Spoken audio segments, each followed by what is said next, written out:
24-13 to the Springboks in Ireland. What a test match in Dublin. Now that was a proper test match. That game was so back and forth the entire time, and it had many storylines in it. A massive win for the Springboks, keeping their unbeaten Quilter Nations and Autumn Nations series alive. Finally undefeated throughout November, but still one game to go against Wales. So it's going to be interesting to see what team they select next week. But I think the Springboks can really say that this November series has been successful for them. For once, for first time in I don't know how many years, the Springboks have been undefeated in this November series.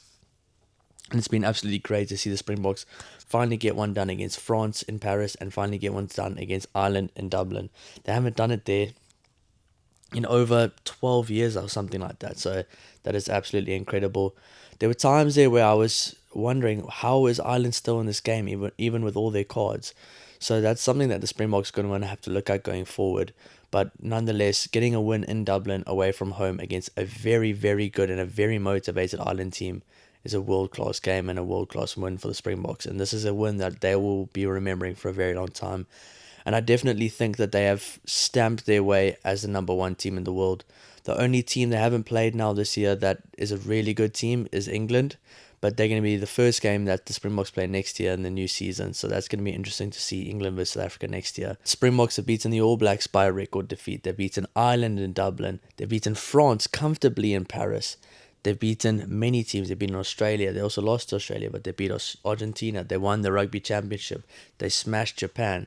So things are looking really good for the Springbok team. I mean, you got some new faces, especially if you think about the 2023 World Cup. There's many new faces there. I mean, you got the likes of, let's think of the front row. You got Volku Low, who's been massive this year for the Springboks. You got Johan Grobler, who's actually getting some game time now in the big games and who's been looking like a really good hooker. You have Gerard Steenkamp, who's come in since then, and he's been a workhorse and he's been really, really good. You got Ruan Orkia, who's been the best lock in the Springbok jersey this year, undoubtedly. I mean, there's a reason why they kept him on the field and why they brought Archie on with him, because Ruan Orkia has been the guy this year in the forwards. He's been the lock. He's been the best lock for the Springboks this year, and he's been world class, and I think that's his jersey going forward. There's going to be some other guys questioning their performances. Maybe a guy like Etzebeth really needs to put some big performances in. He hasn't really played the way like he used to, but I mean, guys like Ruan Orkia, it's really positive to see massive performances from guys like him, young guys putting their hands up. If you think of the likes of Elrich Low, Cameron Hanekom, and Evan Roos going forward, they have some really good loose forwards as well in the future. But for now, the likes of Sia, Peter Steff, Kwacha, Andreas Dazen, and Jasper Visser have been phenomenal. Then you have Kobus Reinach, Sasha Feinberg, and Gomezulu, a really, really good combination, playing extremely well together. Their cohesion is absolutely incredible. They will be even building on that partnership and combination at the Stormers. Kobus Reinach's been scoring some crazy good tries recently, and he's just done it again against Ireland. He's been phenomenal this year, and he's really grown into an amazing player this year.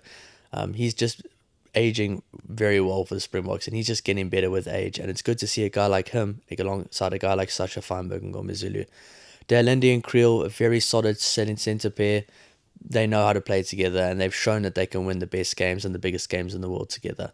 Kanan Moody, good game. He knows how to play in those big games and win. I mean, he's played in all the games that South Africa's beaten against New Zealand in the last few years, so he knows how to win these big games, and he just looks so confident on the field, and he looks good at 13 all wing. And then you got the likes of Cheslin Colby, who can change the game wherever, and Damian Willemse, who I honestly believe if they had the nominations for the World Player of the Year 1 week later, he would probably be nominated for World Player of the Year, because he has been outstanding. He has been world class since coming back from injury, and he's been one of the Springboks' key players. So no, for the Springboks, they'll take a lot of positives away from this. There'll still be work-ons for them. 100% there will still be work-ons, especially with the fact that Ireland still managed to stay in the game. But I do think playing at home with a crowd like that played a massive role and a bit of a factor in that. I think if it was in South Africa, this game, I think it would have been sealed a bit earlier, but I mean, the crowd definitely kept them in it, and Ireland showed that fighting spirit. Ireland is an amazing team, and they have some quality players, and there was not one time where I thought the Springboks should have felt safe, because Ireland could have Ireland could have won that game any minute. I mean, that's how close these games are. That's how good and how tight international rugby is at the moment, so it's very good to see. But yeah, no, incredible win for the Springboks, incredible season for the Springboks. they'll be looking forward to next year. I mean, they'll be looking forward to next week to give some guys opportunities as well. We got the World Cup pool draws coming up, so they're going to be excited for that. But yeah, a massive game for the Springboks. I will be doing a bit of a player ratings, going a bit of a deeper dive into the game for both teams, specifically the Springbok guys. We're going player for player, seeing who played well, who played not so well. So we'll be doing a player ratings, guys. So please hang around for that, and you'll see the video come out either tomorrow or the day after. I think it'll be tomorrow morning.